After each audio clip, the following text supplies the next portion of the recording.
Hello everyone, welcome back again. तो एक question arise हुआ था कि लेक्चरशिप की जॉब के लिए जो डेमो है वो कैसे, उसके लिए टॉपिक कैसे डिसाइड करें।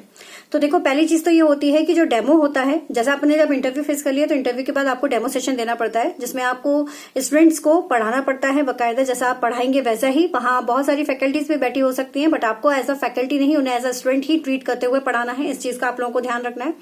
दूसरी बात यह है कि टॉपिक को डिसाइड करते समय आपको देखो, या तो ये होता है कि जो जिस कॉलेज में आपने अप्लाई किया है वो लोग आपकी स्ट्रीम के अकॉर्डिंग खुद ही टॉपिक आपको दे देते हैं, ठीक है, तो वो एक तरीका हो गया। दूसरा ये है कि अगर वो नहीं देते हैं तो आपसे कहते हैं कि आप अपनी पसंद का कोई टॉपिक लेकर आ सकते हैं।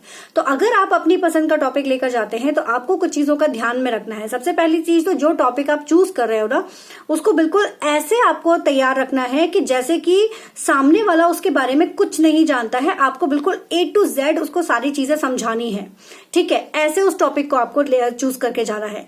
दूसरी चीज आपको इस बात का ध्यान रखना है कि जब आप टॉपिक चूज करते हैं तो उसके ना की पॉइंट्स को अच्छे से तैयार करके जाइए, कि जिससे कि क्रॉस क्वेश्चनिंग अगर आपसे होती है तो आप उसका आंसर कर सके, क्योंकि बच्चे हैं, क्वेश्चन पूछ सकते हैं, या कोई टीचर भी अगर आपको डेमो लेने बैठा है तो वो भी आपसे एज अ चाइल्ड बच्चा जो है वो क्वेश्चन पूछ सकता है। तो आपको घबराना नहीं है, आपको वहां पर उसका आंसर देना आना चाहिए। तो इसलिए आपको अपना आंसर जो है वो प्रिपेयर रहना पड़ेगा। आपको अगर टॉपिक अच्छे से तैयार है, आप टॉपिक के ऊपर कॉन्फिडेंस है, जिस टॉपिक पर आपका कॉन्फिडेंस बहुत अच्छा है उसी टॉपिक को चूज करके जाइए, ठीक है, सबसे पहली चीज।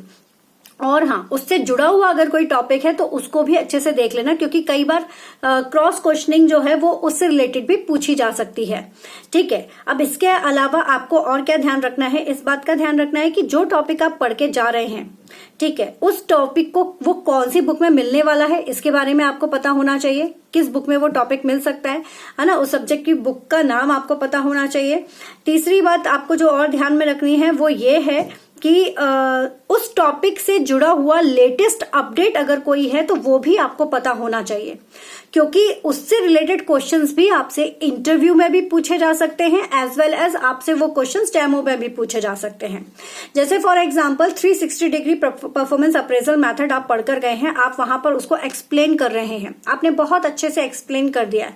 अब आपसे उन्होंने पूछ लिया कि ओके 360 डिग्री तो आपने बता दिया, लेकिन क्या आप हमको 540 डिग्री जो है या फिर 720 डिग्री जो है इसको भी समझा सकते हैं क्या? तो अगर आप पढ़कर गए होंगे तो आपको पता होगा कि अच्छा okay I will explain this, तो आप उसको एक्सप्लेन कर पाओगे। लेकिन अगर आपने पढ़ा ही नहीं होगा तो आप उसको नहीं कर पाएंगे। तो इसलिए अपडेट होना बहुत ज्यादा जरूरी है कि जो आप टॉपिक वहां पर एक्सप्लेन करने वाले हैं उस टॉपिक से जुड़ी हुई जो भी इंफॉर्मेशन नई अपडेट हुई है उसको भी जरूर पढ़कर जाएं, ठीक है। तो ये कुछ चीजें हैं जो आपको ध्यान में रखनी है जब आप लेक्चरशिप के लिए, डेमो के लिए जो टॉपिक चूज कर रहे हैं उसके लिए।